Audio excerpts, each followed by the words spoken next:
ಎಲ್ಲರಿಗೂ ನಮಸ್ಕಾರಗಳು. ನಾನು ಸಾವಿತ್ರಿ ಅಂತ. ಇದು ವಿದ್ಯಾರ್ಥಿಗಳ ಇಚ್ಛೆ ಮೇರೆಗೆ ಅಂತ ತಮಗೆ ತಿಳಿಯಪಡಿಸುತ್ತಾ, ಇದು ದೀರ್ಘ ಗದ್ಯದಲ್ಲಿ ಇರುವಂಥ ಒಂದು ಪ್ರಶ್ನೆ. ದುರ್ಗಪ್ಪ ನಿರೂಪಕರ ಬಳಿಗೆ ಬಂದಂತಹ ಸಂದರ್ಭವನ್ನು ಕುರಿತು ಬರೆಯಿರಿ ಅಂತಂದು ಕೇಳಿದಾಗ 4 ಅಂಕದ ಪ್ರಶ್ನೆ. ಇದಕ್ಕೆ ಉತ್ತರ ಹೀಗಿದೆ. ಅವತ್ತು ಜೀಪಿನ ಅಡಿ ಬಿದ್ದುಕೊಂಡು ಅದರ ಗೇರ್ ಬಾಕ್ಸನ್ನು ರಿಪೇರಿ ಮಾಡಲು ತೊಡಗಿದಂಥವರು ನಿರೂಪಕರು.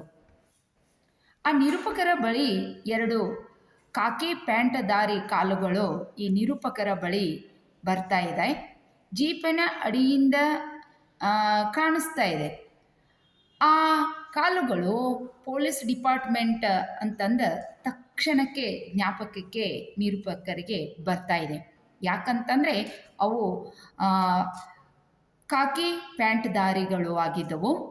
ಮತ್ತವರು ನಿರೂಪಕರು ಜೀಪಿನ ಕೆಳಗಡೆ ಬಿದ್ದು ಹೇಳ್ತಾ ಇದ್ದಾರೆ, ಇವು ಬೂಟ್ಸ್ ಇಲ್ಲದ ಕಾಲುಗಳು ಆಗಿದ್ದರಿಂದ ಬೇರೆ ಡಿಪಾರ್ಟ್ಮೆಂಟಿನ ಅಂಥೇಳಿ ತಿಳಿದುಕೊಂಡು ಹಾಗೆ ಬೋಲ್ಟ್ಗಳನ್ನು ಬಿಚ್ಚುತ್ತಾ ಯೋಚಿಸಿದರು.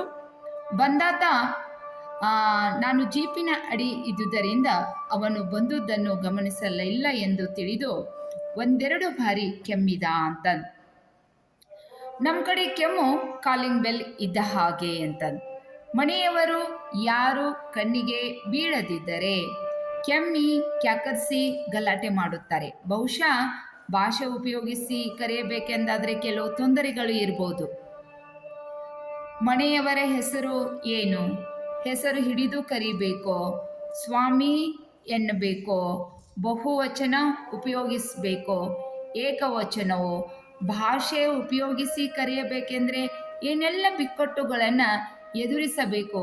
ಅದರ ಬದಲಾಗಿ ಬಂದಾತ 1-2 ಬಾರಿ ಕೆಮ್ಮಿದ ಅಂತ. ಇದರಲ್ಲಿ ಸಂದರ್ಭದೊಡನೆ ಸ್ಪಷ್ಟೀಕರಣನೂ ಬರ್ತಾ ಇದೆ ನೋಡಿ ಮಕ್ಕಳ. ನಮ್ಮ ಕಡೆ ಕೆಮ್ಮು ಕಾಲಿಂಗ್ ಬೆಲ್ ಇದ್ದ ಹಾಗೆ ಅಂತಂದ 2 ಅಂಕದಲ್ಲಿನೂ ಅಲ್ಲಿ ಬರ್ತಾ ಇದೆ. ಮನೆಯವರ ಹೆಸರು ಹೇಳಬೇಕು ಅಂಥೇಳಿ ಈ ರೀತಿ ಈ ಒಂದು ಪ್ಯಾರಾದಲ್ಲಿ 4 ಅಂಕಕ್ಕೆ ಬರ್ತಾ ಇದೆ, 3 ಅಂಕಕ್ಕೆ ಬರ್ತಾ ಇದೆ, 2 ಅಂಕಕ್ಕೆ ಬರ್ತಾ ಇದೆ. ಇಷ್ಟನ್ನು ನೀವು ಅಲ್ಲಿ ಬರಿಬೇಕಾಗ್ತಾ ಇದೆ ಅಂತಂದು ಹೇಳ್ತಾ ತಮ್ಮೆಲ್ಲರಿಗೂ ಅನಂತ ಶರಣಾರ್ಥಿಗಳು.